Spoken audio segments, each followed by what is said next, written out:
Hello, BookTube. I'm here to do a video on, well, it was inspired by Jason Harrigan, who was inspired by Karen Evans, some random offbeat nonfiction. And I've always been partial to this kind of material. I always call it history of odd things or weird things. I used to have a big collection in Canada, like the history of the screw, history of a bolt, you name it. There's histories out there. Um, and I've got a few here that I've collected over the past few years that are kind of interesting. I could probably put together two shelves of that kind of stuff, but I sort of put some together for most of one shelf. And here's one here. It's without a dust jacket. It's the history and social influence of the potato, and it's Cambridge University Press. It's quite hefty. It's almost 700 pages, and yeah, it's exactly what it purports to be. It's the history of the potato, like from the Andes. There's and in the archaeological record goes through Ireland, the famine in Scotland, goes through to the Tudor period, like the potato of Shakespeare and the Jacobeans, all the way up, and then it talks about how the potato is used in industry in many ways. Um, the industrial use of potato during the wartime, the implements of production and potato in the realm of art. Because the potato was used, the starch was used for a early color process for photography. So it's quite interesting, and I thought it would probably be the only thing. It was written originally in 1949. This is a reprint for 1970 by Radcliffe N. Salomon, MD-FRS, one-time director of the Pathological Institute London Hospital, and late director of the Potato Virus Research Station, Cambridge. And then there's a chapter on industrial uses by W.G. Burton. Low Temperature Research Station in Cambridge, that's where he's from. But I kind of thought that this might be the only thing there is on the history of the potato. I was wrong. There are quite a few out there, and I found it kind of interesting. And I've got earmarked a number, about 3 or 4 other titles that look pretty good. One that looks pretty substantial like this, but this is it's quite academic. It's got, yeah, it's got a lot of charts and everything, so it's well researched, and he took a long time to write it by the looks of it, after he sort of retired in a sense in his 30s. Another one here is Water in England by Dorothy Hartley, and it's exactly what it is. It's a history of the use of water, how water has been used either for canals, shipping, you name it, for washing, for drinking, for every use that you can think of, and how it sort of came about, for for mills generating, and then for generation of electricity eventually. Um, but yeah, it goes through. It's published by MacDonald and Janes, London, and 1964. This is a revised version, 1978. And chapters are sort of, water running, water static, water caught and conducted and compelled, water domiciled, water domesticated, drinks, plants and personalities pertaining to water, sundries, and then a pretty good bibliography. And it just goes through, and it just talks of how water is, it was an important aspect of driving history in many ways, especially for transportation through the canals or through rivers or along the coast. And it says right here is Dorothy Hartley was among the first to study the everyday life of the working people in previous centuries. To the man who plowed the land or the woman who cooked for him, bottles or battles and treaties were not as important as the introduction of a new method of husbandry or preserving food. And it is these domestic aspects of English history that Miss Hartley has spent her life in researching and writing about in her many books. The only one that's listed as a book here is Food in England. But by sounds of it, she has written a lot. But that's published also by this MacDonald and Janes. So that's why they only list that one, I think. But yeah, here's a probably better than I can explain it here. Water, meadows, and hot water bottles, spas and canals, fishing rights, and holy wells are all part of the English way of life. A way of life inconceivable without water in abundance. This new edition of Water in England brings home to every reader how much we take water for granted and how it has been used from earliest times to the present day. Quotations, anecdotes, lively line drawings, some done especially for this edition, make it no dry academic study, but a fascinating excursion into intriguing and often little known facts. And there's an added interest with this book is somebody's done a major, not major, sort of minor Grangerizing of it, which basically was in sort of early 19th century around that time. I think it happened for quite a while, but it started then, where somebody would take a book that would be this size and sort of would tear it apart and would supplement it with other material, with lots of other drawings from other books, other sources, letters, and could turn this into like a 10-volume book with all this extra material in it. And yeah, it destroyed other books. But this person has done a few things. They've interposed pages with clippings or photocopies, and it's every so many pages the person has done this. Let me try to find another one here. Maybe making a liar of myself. Oh, well, there's even a clipping that's loose in there. But there's another page that's been interspersed, and glued in. A photocopy, and there's another one. And they've titled it like that one was Water Amused. Here's another one. Yeah, again, Water Amused. And it just goes through every so many pages. And here's another one page with some clippings that they've pasted on the page and then tipped in the page very nicely, done very, very well into the book. So that's quite neat. It's a bit sun faded on the spine, but that's interesting. And if anybody's interested and wants to know about Anthony Trollope, here's a sort of ancillary volume that they might be interested in. It's the history of the letterbox, history of post office pillar and wall boxes by Jean Young Farraguya. Pronunciation is probably very wrong, but there you go. With preface by Anthony Wedgwood Benn. It's a Centaur monograph, Centaur Press, 1969. And it's, just the history of the letterbox. The letterbox from all shapes and sizes. And Anthony Trollope had a lot to do with this.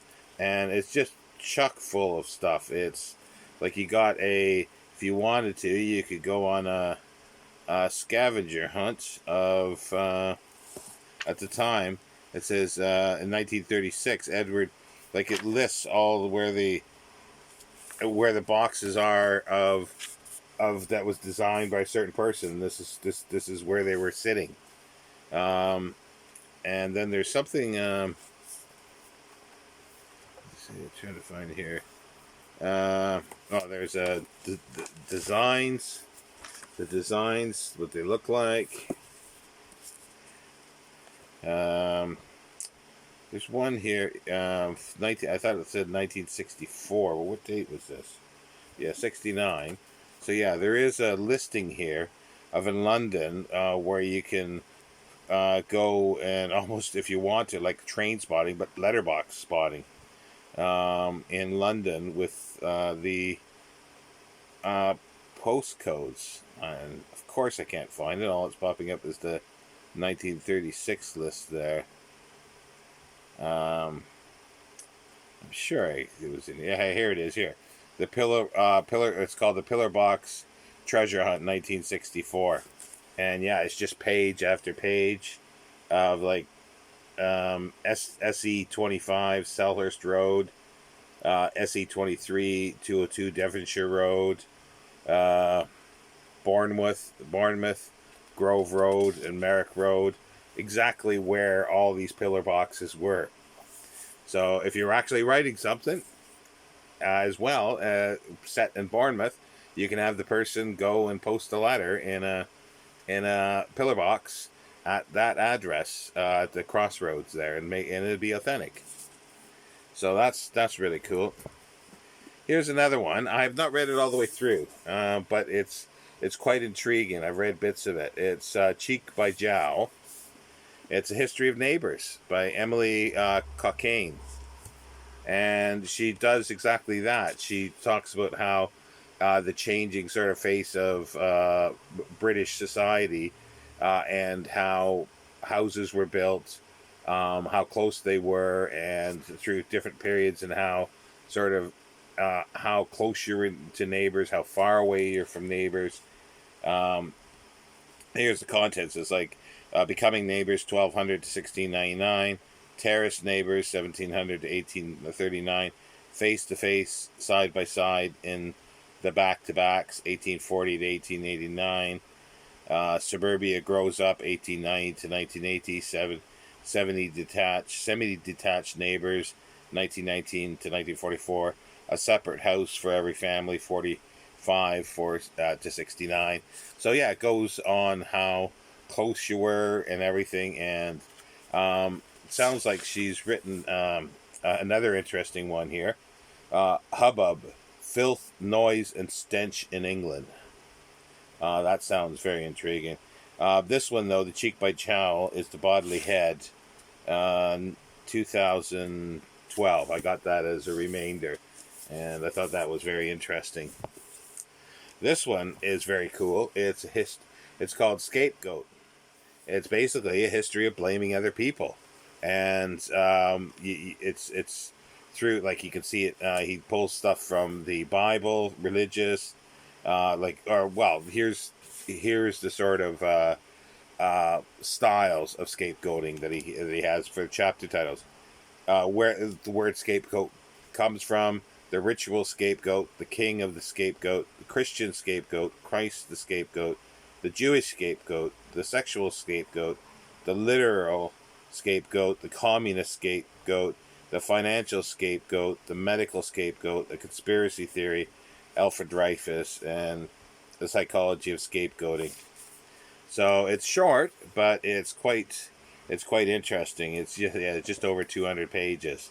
So it just goes through the history of scapegoating, of how throughout history, society and individuals have blamed someone else for their ills, and that is quite illuminating at times. Now, and here's another one that's kind of interesting. Well, it is. It's very interesting, actually. But again, I haven't read this one from cover to cover. A Brief History of the Smile, Angus Trumbull. And there's the Cheshire Cat on the cover. And he basically goes through history, talks about what the smile meant at different periods and time, how it was used in art, and especially caricature, where there's the big broad smile, and obviously Mona Lisa is mentioned, and how a smile can mean friendly. It can mean amusement. It can mean lewdness. All these permeations of what a smile can mean and how it's been used throughout history and literature and art. Um, and this is published, well, it's by Angus Trumbull. It's published by Basic Books, 2004. And I don't think it lists anything else that he's done. Yeah, no, it doesn't. But yeah, again, it's a short one. There's a sort of a companion. Well, I think of it as a companion one.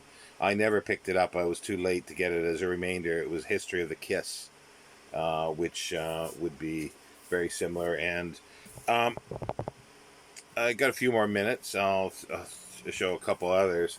Here's Tools for the Job by L.T. Rolt. It's basically a history of machine tools.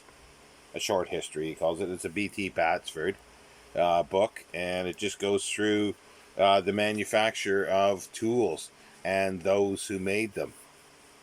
And just it mostly machine tools rather than other ones. I've got other histories of sort of farm tools, farm wagons, and things like that are all sort of similar. I think of similar to this. But yeah, farm wagons. I've got a history of farm tools. Everywhere from the axe to scythes, sickles, and hoes, and rakes and forks, and you name it. Anything that's can be used on a farm. It was a history of. And as I say, like I've always been partial to these kind of things, and so it was nice to see actually a video. And yeah, I was going to get around to these sometime as sort of a shelf tour, but it might actually be interesting to collect everything I have that is this kind of stuff, because I have, like Jason showed one, I think the London Monster or something like that. I've got that as well. Um, there's one history of eavesdropping that I've got. There's history of servants, which isn't that odd, but it is quite specific.